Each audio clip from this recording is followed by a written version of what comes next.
Hello les amis, on se retrouve pour la partie 2 de cette série. Je refais des visuels Pinterest sur Canva spécial automne. Pour rappel, dans la première partie, on a déjà fait ensemble 2 visuels de A à Z.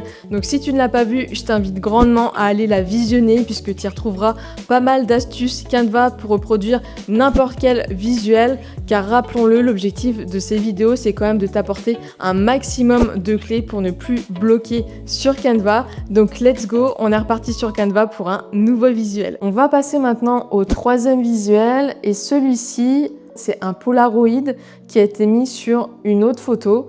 Donc on a cet effet un peu collage avec ici l'emoji feuille et un petit texte. Donc pareil, il n'y a rien de compliqué, je vais vous montrer. On est sur pareil un format stories encore une fois.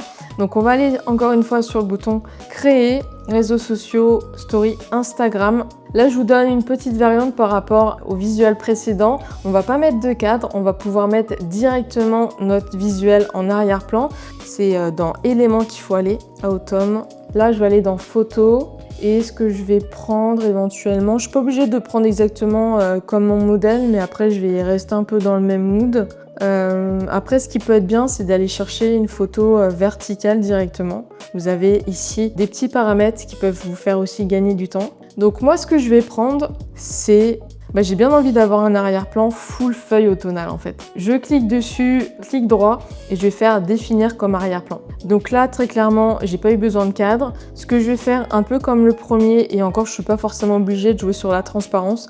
Je vais le laisser comme ça parce que finalement, on va avoir un Polaroid qui va venir s'ajouter par-dessus. Et donc là, ce que je vais faire, c'est que je vais taper Polaroid et je vais aller dans l'onglet cadre parce que très clairement, c'est un cadre. Moi, j'aime bien celui-ci. Après, celui-ci est sympa aussi. Bon, après, c'est un peu chacun ses goûts, chacun ses couleurs, quoi. Donc, moi, je vais prendre celui-ci. Je suis pas très convaincue. Mais après, voilà, après, c'est, entre guillemets, c'est qu'un détail. Vous choisissez votre Polaroid. Après, ce que je vais faire, c'est que je vais aller prendre une deuxième photo. Dans photo, qu'est-ce que je vais prendre cette fois-ci? J'aimerais bien avoir un portrait un peu. Ça, c'est pas mal. Parce qu'on est clairement au niveau de la teinte sur quelque chose de similaire. Et après, ce que je peux faire éventuellement, rajouter un petit emoji feuille. Après, c'est pas forcément un emoji, mais dans illustration, feuille, taper feuille marron pour voir. Ça, c'est pas mal. Mais du coup, ça ressort pas des masses. Ouais, parce qu'en fait, il y avait un cadre qui permettait de le voir un peu plus. Donc là, je vais pas le mettre forcément en haut à gauche, je vais le mettre un peu comme ça. J'aurais pu mettre ça, j'aurais pu mettre... Ah, celle-ci aussi, elle ressort pas mal, elle est plus colorée, c'est sympa. On est plus dans les tons. Après, je peux faire une accumulation, hein. Je peux en mettre plusieurs aussi, ça permet de dynamiser le visuel. Hop, je vais mettre celle-ci par-dessus, la plus petite. Mais en tout cas, vous voyez, il n'y a vraiment rien de compliqué. C'est juste un Polaroid sur une autre photo. Et ensuite, je vais rajouter mon petit texte. Et donc là, de la même manière que le précédent, je vais aller mettre du lorem ipsum. Mais bien entendu, c'est bien mieux d'aller mettre vos propres textes, hein. Vous pouvez mettre une citation, le mood dans lequel vous vous sentez. Enfin, c'est vraiment libre, quoi. Hop, je fais ça là. Vous mettez également votre police. Donc là, on se rend compte également qu'il y a un petit problème de lisibilité comparé à l'autre photo qui était quand même plus foncée. Donc c'est là que la transparence est intéressante. Donc je vais quand même baisser, je vais mettre à 40 pour voir. Et au niveau de l'arrière-plan, je vais mettre un marron assez foncé, assez neutre, qui permet vraiment de valoriser le texte. Et après, vous pouvez augmenter la taille du texte. Vous pouvez mettre des mots en gras également pour forcer la lisibilité sur certains mots, en tout cas pour les mettre en avant. Et même, vous pouvez mettre des couleurs qui permettent d'attirer l'œil encore plus. Donc là, plutôt clair. Donc voilà pour le deuxième. Et si on compare avec notre inspiration, c'est quelque chose d'assez similaire. Et encore une fois, c'était très simple à créer. On passe au dernier visuel. Et ici, on change un peu déjà de format puisqu'on n'est plus sur un post et on est plutôt sur quelque chose pareil de réconfortant puisque c'est une boisson de type latte, ice latte. Donc bon, c'est sûr c'est pas une boisson chaude, mais en tout cas dans les tons je trouve qu'on y est un peu en mode automnal. Donc on va aller tout de suite créer un post Instagram. Et cette fois-ci, on va pas aller forcément dans réseaux sociaux puisqu'en fait Instagram a changé le format dernièrement de ses posts Instagram. On n'est plus sur du 1080 sur 1350, donc le format 4/5 finalement que propose Canva, mais on est sur un format 1080 sur 1440. Et donc pour ce format-là, on va aller dans dimension personnalisée et je vais taper à la mano pareil, 1440 pixels. Créer un design.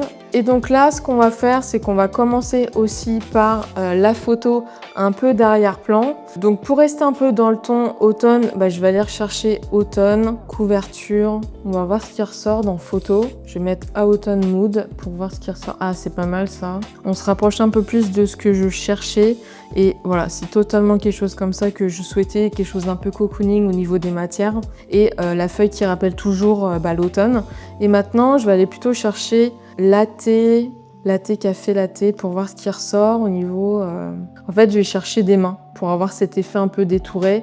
Après, si je trouve pas des mains, en tout cas deux, ce qui me semble un peu plus compliqué à trouver, on avisera et je trouverai bien une autre photo. Ah, celle-ci, ça peut très clairement marcher. Ouais, très clairement marcher si je zoome un peu. On est un peu dans cette ambiance-là. Alors là, ça va peut-être un peu compliqué parce qu'il va falloir que j'enlève pas mal d'éléments. La première chose que je vais faire déjà, c'est d'effacer l'arrière-plan.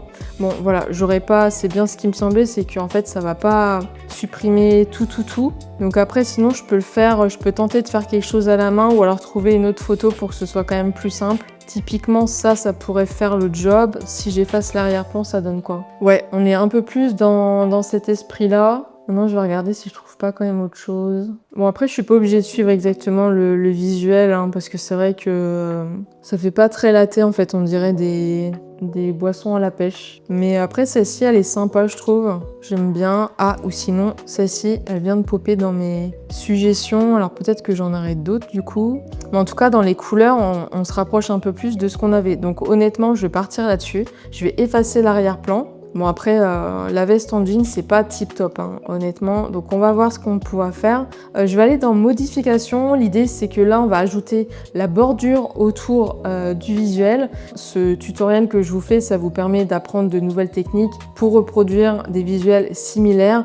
Là, l'idée c'est pas que je reproduise forcément à l'identique, mais c'est pour clairement plutôt vous donner des clés pour créer quelque chose de votre côté facilement. Donc là, je vais aller dans effet ombre et bordure. Ça m'a ajouté la bordure autour de la main, c'est exactement ce que je voulais. Je vais essayer d'aller dans les tons un peu plus beige. Eux, ils étaient clairement sur du blanc. Bon, après, je peux aller sur du blanc, c'est pas très grave. Et après, je vais aller voir si je peux quand même changer la couleur de la manche. Donc, je vais aller dans ajuster. Et là, en fait, Canva capte que j'ai du bleu dans ma photographie. Donc, je vais voir ce que je peux faire honnêtement, si je peux changer un peu. Ah parfait. Voilà, changer un peu la teinte. Et en fait, je vais foncer un peu.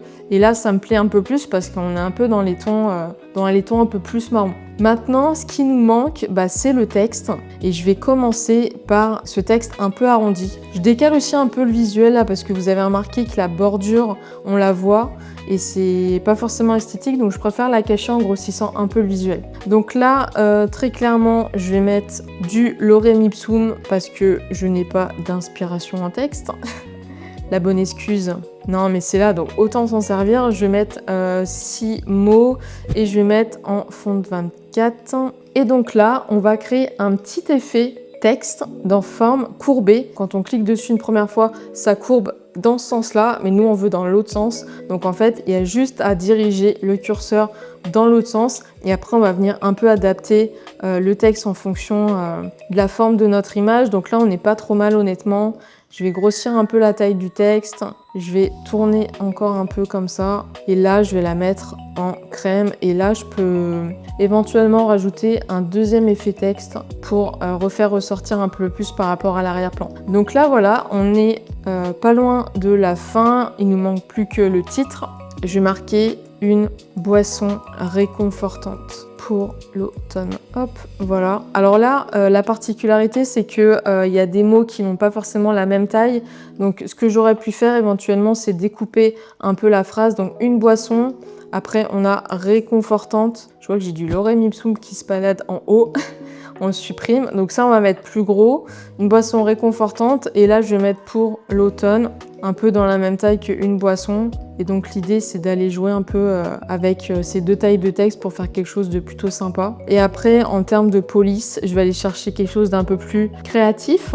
Je vais aller dans égyptienne, un peu plus gras, ça peut être sympa. Si je le mets en capitale, ça donne quoi? Non, c'est un peu agressif. Ça aussi, hein, selon la police que vous allez choisir pour votre visuel, ça va renvoyer une certaine vibe. Donc bien choisir sa typo, c'est vraiment important. Des fois, ça prend un peu du temps, mais ce temps est nécessaire, notamment quand vous allez choisir les polices de votre identité visuelle. Qu'est-ce que je vais prendre? Celle-ci, j'aime bien, mais j'aimerais quelque chose d'un peu plus gras pour que ça ressorte. Ça, c'est bien, mais je trouve que c'est pas assez doux. Et si je vais dans gras, ça donne quoi? Ah, Bugaki, c'est sympa. J'aime bien. Là, je vais changer tout de suite la couleur et je vais mettre un effet pareil, un peu élévation pour faire ressortir. Ce que je peux faire, c'est baisser un peu tout ça pour laisser un peu plus de place pour le texte, grossir un peu. Et ce qui nous manque maintenant, c'est les points d'exclamation. Donc, je vais aller dans éléments. Bon, après, si c'est pas pertinent, vous les mettez pas, hein. Moi, j'aurais pu très bien m'arrêter là. Éventuellement, je vais prendre ceci parce que je trouve que c'est un peu un côté humain avec le côté un peu dessiné à la main. Donc, j'aime beaucoup. Ouais, ce que je vais travailler aussi, c'est l'arrière-plan. Je vais le foncer un peu.